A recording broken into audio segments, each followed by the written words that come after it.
Bonsoir. La journée de tous les changements à Beyrouth. D'annonces de libération en menace d'exécution, difficile de faire le point ce soir sur le sort de Jérôme Lerro. En fin de matinée, un haut responsable syrien nous apprenait sa proche libération. Un peu plus tard, ses ravisseurs brandissaient à nouveau la menace d'exécution si un nouvel otage occidental était libéré. Le fil de la journée retracé par Jean-Paul Géroard. Un jeu cynique, Jean Porrini, vice-président de Médecins du Monde, a résumé le sentiment général cet après-midi à Beyrouth, après la succession d'espoirs et d'angoisses quant au sort de Jérôme Lerro. Tout commence en fin de matinée par un communiqué de l'OJR, l'Organisation de la Justice Révolutionnaire. Le groupe annonce qu'il libérera dans les 72 heures l'un des deux Américains qu'il détient, Joseph Sicipio et Edward Tracy. Le message est accompagné d'une photo récente de Sicipio. À peine une heure plus tard, un haut responsable militaire syrien affirme que Jérôme Lerro devrait être libéré dans la journée. L'officier précise que des mesures ont été prises pour sauvegarder sa sécurité. En milieu d'après-midi, de nouveau l'angoisse. L'Organisation pour la défense des prisonniers, le groupe qui a enlevé Jérôme Lerro, renouvelle sa menace de l'exécuter si un autre otage est libéré. Cette menace est liée directement à l'éventuelle libération de Sicipio ou de Tracy. Immédiatement, une nouvelle source syrienne indique qu'il ne faut pas prendre cet appel téléphonique au sérieux. L'imbroglio est total. À son départ de New York pour Londres, où il rencontrera John McCarthy, porteur d'un message du djihad islamique, Pérez de Cuellar, parlant de Jérôme Lerro, a souhaité que ses ravisseurs n'aient pas l'inhumanité de tuer ce pauvre homme.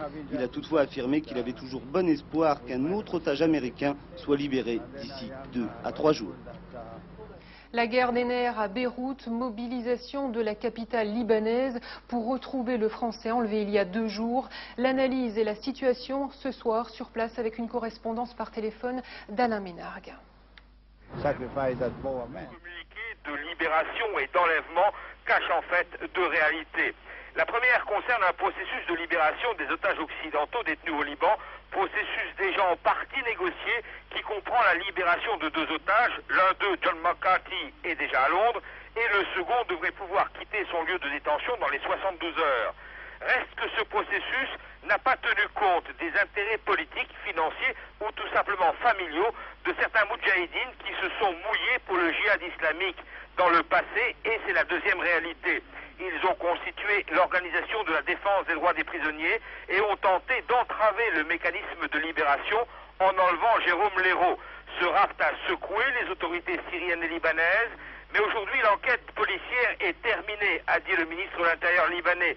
Les ravisseurs ont été identifiés ce matin grâce à leur voiture, une Mercedes verte. Le dossier semblait donc clos et les Syriens ont même annoncé l'imminence de la libération du Français en annonçant que des mesures ont été prises pour sauvegarder sa sécurité. Restait cependant à régler ce dossier politiquement, comme on dit ici, c'est-à-dire par la négociation. Et c'est là que des difficultés sont apparues. Syriens, Libanais et notamment partis chiites et Hezbollah tentent de convaincre les ravisseurs de relâcher eux-mêmes Jérôme Lerro. Le Cheikh Fadlallah a même quitté son domicile pour se rendre à une réunion. La menace qui a été lancée contre la vie de l'otage français indique qu'ils n'ont pas convaincu. Ils ont 72 heures pour le faire, à moins bien sûr, d'ici là, d'employer la force avec toutes les conséquences que cela comporte. Beyrouth, Alain Ménargue, France Info pour FR3. Amine Gemayel, bonsoir. Vous avez entendu à l'instant l'analyse d'Alain Ménargue. Pensez-vous que les ravisseurs de Jérôme Lerro sont des exclus du règlement des otages? J'ai écouté cette correspondance libanaise, mais aussi j'avais écouté hier M. Roland Dumas, ministre des Affaires étrangères, qui parlait que le Liban était sur la bonne voie. Eh bien, vraiment, je ne comprends pas du tout comment le Liban pouvait peut-être sur la bonne voie après avoir entendu de pareilles nouvelles. De toute façon, il ne fallait pas ces nouvelles pour qu'on sache que le Liban, la situation était tout à fait autre que l'a dépeigné M. Roland Dumas. En fait, c'est le rouleau compresseur. Le Liban aujourd'hui est l'objet d'un rouleau compresseur syrien qui est en train de faire table rase de toute velléité indépendantiste libanaise. Nous en reparlerons dans un instant, M. Gemayel. Ce qui est en train de se passer aujourd'hui, c'est la conséquence de cette situation au Liban.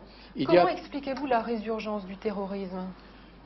Écoutez, il y a certaines forces, certains États au Liban ou bien dans la région du Moyen-Orient qui ne vivent que par la violence et par la force. Qui La mène le violence jeu? et la force, il y a l'Iran, il y a la Syrie, voilà, et quand on adopte, il y a peut-être au Liban aujourd'hui une certaine sécurité, il y a un certain ordre qui règne, mais il n'y a sûrement pas de justice, il n'y a sûrement pas de démocratie. Et tant qu'il n'y a pas de justice, autant qu'il y a une justice sélective, il ne faut pas du tout vous étonner de voir la résurgence d'autres activités terroristes, qu'il y ait d'autres kidnappings, qu'il y ait d'autres enlèvements, et ceci ne m'étonne pas du tout. Qui, selon vous, a intérêt d'enlever un ressortissant français aujourd'hui? D'abord, je ne suis pas enquêteur sur le terrain. Mais vous avez des informations, vous êtes un privilégié en tant qu'ancien président libanais. Savez, oui, tout à fait, cela c'est très beau, mais en fait, ce qui se passe sur le terrain, c'est le véritable chaos. Parce qu'il n'y a pas de justice. C'est une justice sélective. Et tant qu'il n'y a pas une véritable justice, et tant que c'est une justice qui est conditionnée par les intérêts des forces influentes sur le terrain, notamment la Syrie, donc ça ne peut que provoquer des réactions d'autres factions qui ne sont pas du tout d'accord avec cette justice sélective. Donc il ne faut pas du tout s'étonner de temps en temps avoir des enlèvements ou bien des actes terroristes de partout d'autre. La Syrie, Hafez el-Assad, est un des grands gagnants de la guerre du Golfe. Le Liban est un des perdants. Que pensez-vous aujourd'hui? Est-ce que le Liban est l'oublié des négociations dans le processus de paix? Nous sommes de toute façon la victime de cette conspiration du silence. Comme je le disais tout à l'heure, on applaudit, même en France... Qu'attendez-vous justement de la communauté internationale et de la France en particulier? Ce que nous attendons de la France, c'est tout d'abord qu'on reconnaisse que le Liban vit aujourd'hui sous le régime de l'occupation. Il faut que ce soit clair et qu'on cesse de nous dire que le Liban est sur la bonne voie quand même. Il y a actuellement une réalité sur le terrain. Le Liban est en train d'aller à petits pas, même peut-être à grands pas, vers l'annexion totale. Seule la restauration de l'indépendance du Liban, la restauration de la souveraineté libanaise, l'évacuation de toutes les forces étrangères du Liban, les forces syriennes, les forces israéliennes, les forces iraniennes, l'évacuation de toutes les forces étrangères, comme c'était le cas dans d'autres pays dernièrement. Donc c'est la condition sine qua non, et ensuite qu'on donne quand même aux Libanais le droit à déterminer lui-même de sa destinée. Il faut aider, comme ça s'est passé dans d'autres pays dernièrement, je ne veux pas les nommer. Il y a un impératif d'organiser des élections libres sous contrôle international. Aujourd'hui, nous ne sommes pas représentés. Il n'y a pas un interlocuteur national libanais qui est autorisé, habilité à parler au nom du fond d'âme des Libanais, au nom de des véritables sentiments des Libanais. Il est indispensable de générer un interlocuteur valable, nationalement représentatif, et qui lui-même seul peut déterminer de l'avenir du Liban et traiter des relations bilatérales entre le Liban et la Syrie, entre le Liban et Israël, entre le Liban et Monsieur Gemayel, avez-vous une information sur une prochaine libération du général Aoun? L'affaire du général Aoun est une triste affaire, c'est comme je le disais. En deux mots, est-ce que vous avez des informations? C'est la justice sélective. Moi, je n'ai pas de... Je crois qu'il va être libéré... D'ici la fin du mois d'août? Il va être libéré, surtout, nécessairement avant l'Assemblée générale de l'ONU. Pourquoi? Parce que le président Hraoui va s'y rendre, et donc, pour certaines considérations, il est indispensable qu'il soit libéré avant. C'est-à-dire à quelle date? Mais non, enfin, je vous dis avant le 20 septembre, qui est la date de l'ouverture de l'Assemblée générale de l'ONU. Mais de toute façon, on libère le général Aoun d'un côté, et de l'autre côté, on emprisonne tous ces supporters. Donc, vous voyez, aujourd'hui, ce qui prévaut au Liban, c'est une justice très sélective, c'est une justice sur mesure, et de toute façon, Monsieur Gemayel. Malheureusement, notre temps est compté. Merci beaucoup d'avoir été notre invité. Difficile rapatriement des 13 000 réfugiés albanais arrivés en Italie. Retour au pays émaillé de nombreux incidents. Après une deuxième nuit de violence dans le port de Bari, l'Italie demande une réunion d'urgence de la CE. Mario-Odile Bagnez. Tout plutôt que rester en Albanie. C'était mercredi dernier dans le port de Durrës. Tout plutôt qu'y retourner, ces hommes ont rejoint à la nage les côtes siciliennes avant d'être arrêtés par les carabiniers cette nuit. Leur bateau avait été refoulé par les Italiens puis par Malte et reprenait la route de l'Albanie. L'Italie est très ferme, aucun réfugié ne restera sur son territoire. Déjà, plus de 4000 des 13 500 Albanais qui ont afflué ces derniers jours ont été renvoyés dans leur pays. Un pont aérien a été mis en place et des bateaux réquisitionnés font la navette à travers l'Adriatique. À Bari, ils sont encore des milliers dans le stade ou massés sur les quais. Cette nuit, certains ont tenté de tromper la surveillance des policiers. Tirs en l'air, affrontements, plusieurs dizaines de personnes ont dû être évacuées par les secouristes. D'autres résignés n'attendent plus des autorités italiennes qu'une bouteille d'eau ou un morceau de pain. Ils n'ont souvent ni mangé ni bu depuis leur fuite d'Albanie. Face à cet exode, l'Italie a demandé à la communauté européenne d'aider l'Albanie qui connaît une situation économique catastrophique. Sans cela, rien ne pourra convaincre les Albanais de rester vivre chez eux.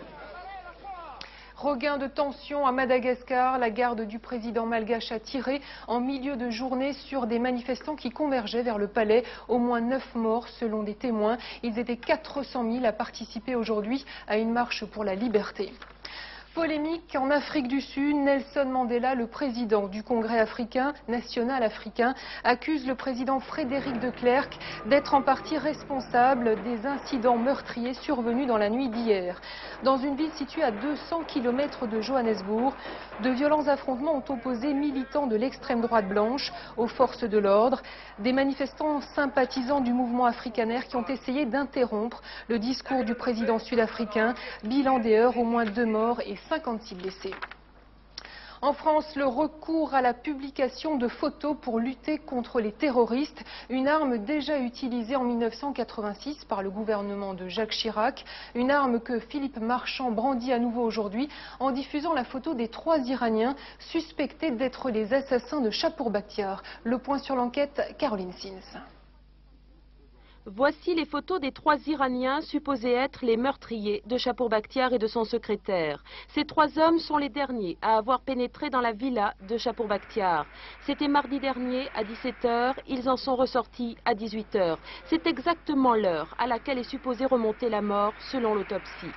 C'est cet homme, Hamadi Boyer, qui a permis aux 2 autres Iraniens d'entrer avec lui chez M. Bakhtiar. Il figurait en effet sur la liste des visiteurs autorisés, étant un proche de la victime. Il appartenait au mouvement de résistance iranienne fondé par Chapour Bakhtiar. Hamadi Boyer était réfugié politique en France depuis 1984. Sa famille est en Iran. Il aurait donc pu subir des pressions.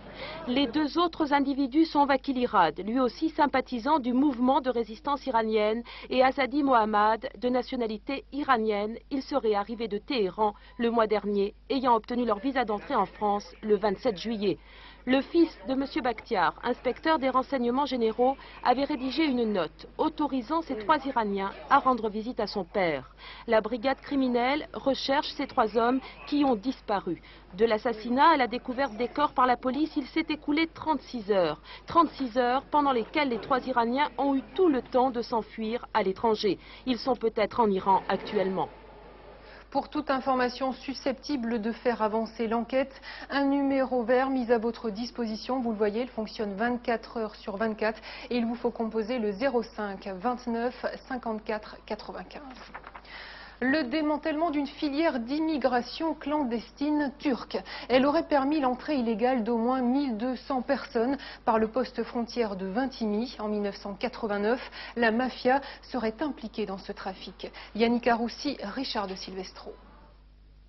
Départ de Turquie, puis la Bulgarie et la Yougoslavie, passage à pied en Italie, enfin Vintimille, dernière escale avant la frontière française. Une organisation parfaitement rodée qui a permis au cours du premier semestre 89 à 1200 Turcs d'entrer en France. Une organisation lucrative dont le chiffre d'affaires est évalué entre 21 et 30 millions de francs. Cette filière d'immigration clandestine avait rapporté énormément d'argent à ses organisateurs, à tel point que la mafia, qui elle aussi a eu vent de cette filière, raquetait, d'après ce que nous ont dit quelques passeurs épinglés, raquetait également les organisateurs de cette filière. À Vintimille, le passage de ces clandestins aurait fait vivre près de 3000 personnes. Les commerces, les transports, mais aussi les hôtels. Selon la police, 3 d'entre eux servaient véritablement de centre de transit pour Turcs. Une activité qui aurait rapporté 200 francs par passage. Aujourd'hui, ces hôtels sont en pleine activité et l'on affirme ne rien savoir. Ils passent des Turcs, des Nord-Africains, ils dorment, ce qu'ils font après, ça ne nous intéresse pas. Moi j'ai fait mon travail, et après c'est pas moi à faire le reste. Moi j'ai fait mon travail, la police fait le sien. Mon travail c'est quand ils viennent les personnes, n'importe qui, l'important qu'ils payent, ils me donnent les papiers qui sont les papiers, moi je la registre, c'est tout. Pourtant, le numéro 2 du trafic aurait été arrêté alors qu'il contrôlait l'hôtel Splendide. Le cerveau du réseau, Ahmed Turak, lui, est toujours en fuite. La grogne des agriculteurs, environ 1200 personnes ont manifesté cet après-midi à Châtellerault à l'appel de la Confédération paysanne. Des manifestants représentant principalement les régions Pays de Loire, Limousin, Centre et Auvergne. Reportage FR3 Poitiers. Cressons du pognon, c'était le cri de ralliement des 1500 à 2000 éleveurs de la Confédération paysanne rassemblés cet après-midi devant la mairie de Châtellerault. Venus de tout le centre-ouest, ils dénoncent une fois de plus la chute de leurs revenus, consécutive à une baisse constante des prix à la production. Châtellerault, c'est le centre de cette grande région touchée par la crise de l'élevage. Ce que demande la Confédération paysanne, c'est un revirement complet des politiques agricoles françaises et communautaires. L'arrêt du gel des terres, l'interdiction d'importation de viande des pays de l'Est. Aujourd'hui, le prix du bœuf est au niveau de celui de 1982. Le travail de l'éleveur n'est plus payé. Les manifestants ont regretté que le Premier ministre ne soit pas là pour les recevoir et les écouter. Est-ce qu'elle est capable, dans les 6 mois à venir, vis-à-vis de la réforme de la PAC, vis-à-vis des prix, vis-à-vis de la couverture sociale, vis-à-vis de la vie dans le milieu rural, de trancher et de dire voilà, on est courageux en politique, nous, voilà ce qu'on veut, voilà les objectifs. Maintenant, aucun actuellement, au niveau de la gauche, n'a le courage de faire ça. S'ils n'ont pas ce courage-là, je vais dire qu'il faut qu'ils partent de la politique. La délégation reçue à la sous-préfecture par les envoyés d'Édith Cresson et de Louis Mermaz est ressortie les mains vides. Les éleveurs de la Vienne ont décidé d'installer les animaux d'une ferme de l'avenir sur la place de la mairie jusqu'à ce que le Premier ministre leur réponde. Ceux des Deux-Sèvres doivent en ce moment même expédier par le train à Paris le bureau du DDA de Niort. Un succès pour les écologistes, le tracé définitif du futur tunnel du Somport évitera complètement le parc national des Pyrénées. Un tunnel qui assurera une liaison directe entre Pau et Saragosse. Explication Béatrice Nivois. Construction du tunnel du Somport en pleine vallée d'Aspe est-elle indispensable? Oui, selon les élus locaux, les instances européennes, l'Espagne et la France. Devant la polémique grandissante de ne pas réaliser un tunnel en plein parc régional des Pyrénées, le ministère des Transports a tranché. L'entrée du tunnel se fera à la limite de l'espace protégé, soit une 50aine de mètres. Petite victoire de certaines associations écologistes, car si les derniers ours ne seront peut-être pas gênés par l'afflux des voitures, la faune, elle, risque d'en pâtir. S'il n'y avait pas ce tunnel, il faudrait passer par le col et il faudrait élargir la voie actuelle, la nationale actuelle, et il y aurait donc des traversées de poids lourds, notamment, à travers le parc national des Pyrénées. Ce tunnel de 8 km 600 doit désenclaver la région espagnole de Saragosse. Il assurera aussi pour la ville de Pau une liaison vers le sud dont elle a grand besoin. Ces travaux démarreront en 92 pour un coût total de 1,2 milliard. En 2010, on compte y voir passer 4000 véhicules par jour. Et c'est bien l'afflux de tant de voitures qui fait peur aux défenseurs de la nature, car les ours ignorent les frontières naturelles de leur parc et risquent de s'aventurer jusqu'au tunnel. Formule 1, c'est la 57e fois qu'il partira en première position. Ayrton Senna, premier sur la grille de départ du Grand Prix de Hongrie. Il bat une nouvelle fois le record de tours lors de la séance d'essai officielle. Rémi Godicelli. Ayrton Senna comme au plus beau jour sur le vieux circuit du Hungaroring pour décrocher une pole position qui lui faisait défaut depuis 6 Grands Prix. Et le Brésilien n'a pas fait dans la dentelle, nouveau record du Tour, et près de 2 secondes de mieux que Boutsen l'an dernier sur le même circuit. Première conclusion sur le tracé extrêmement sinueux de Budapest, la McLaren Honda semble en mesure de reprendre un net ascendant sur les Williams Renault. Corollaire, Senna croit à nouveau dur comme fer à un nouveau titre de champion du monde. Derrière le Brésilien, Ricardo Patrese et Nigel Mansell ont réduit in extremis l'écart, mais le V10 Renault ne peut délivrer toute sa puissance sur ce circuit trop tourmenté et les Williams se tournent pour l'instant à plus d'1 seconde d'Ayrton Senna. Sur la grille de départ, les Ferrari, très brillantes jusqu'à ce matin, n'apparaissent finalement qu'en 4e et 6e position. Mais Alain Prost a semble-t-il retrouvé le sourire et un modus vivendi avec son grand rival Ayrton Senna, preuve que tout le monde sur les 3 premières lignes croit encore à sa chance pendant la course. Reste donc à attendre le test de la fiabilité demain après-midi. Mansell, qui n'est plus qu'à 8 points de Senna au classement du championnat du monde, sait désormais que le Brésilien vendra chèrement sa peau. On ne pouvait rêver mieux pour le spectacle. C'est ma plus belle victoire. Yves Parlier, euphorique hier soir. Il est le grand vainqueur de la 22e édition de la course en solitaire du Figaro. Reportage François Verly.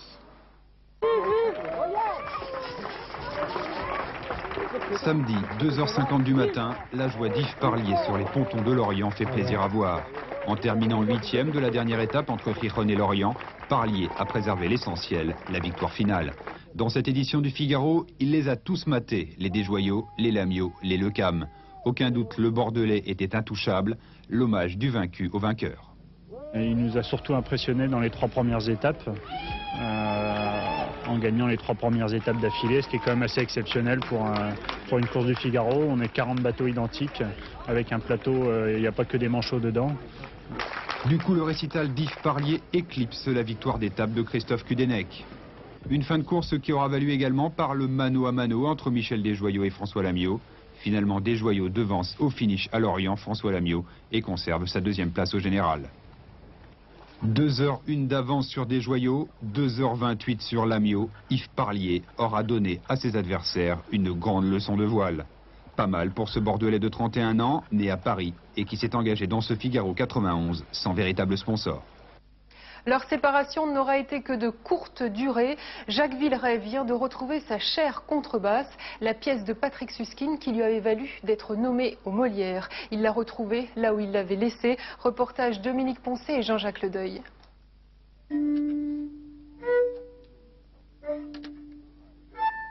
Très impressionnant parce qu'elle a 130 ans et moi 40, donc ça fait une différence quand même importante, mais comme quoi tout peut arriver, on s'entend très bien.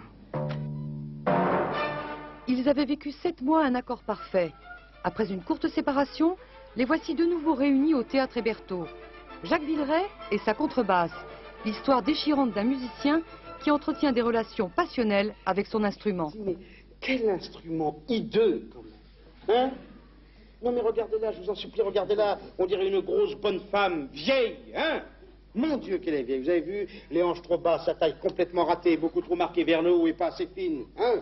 Et ce torse étriqué, rachitique, ah, ça me dégoûte, moi, la longue.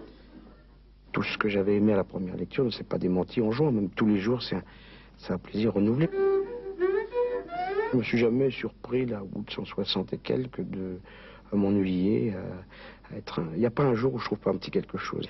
Et pour me venger de ma mère, je choisis l'instrument le plus grand, le plus encombrant et le plus éloigné de la flûte. Voilà. Tous les jours, j'ai un public différent qui réagit à des choses différentes.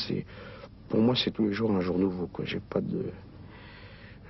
jamais l'impression de me mécaniser, quoi.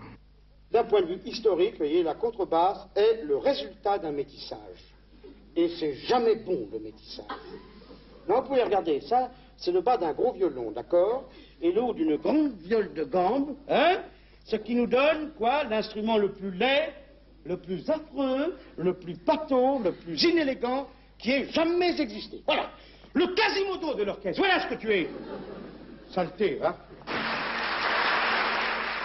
Tout de suite, les prévisions météorologiques de Michel Touré. Je vous retrouve à 22h40 pour le dernier journal de la rédaction. Très belle soirée à tous. À tout à l'heure.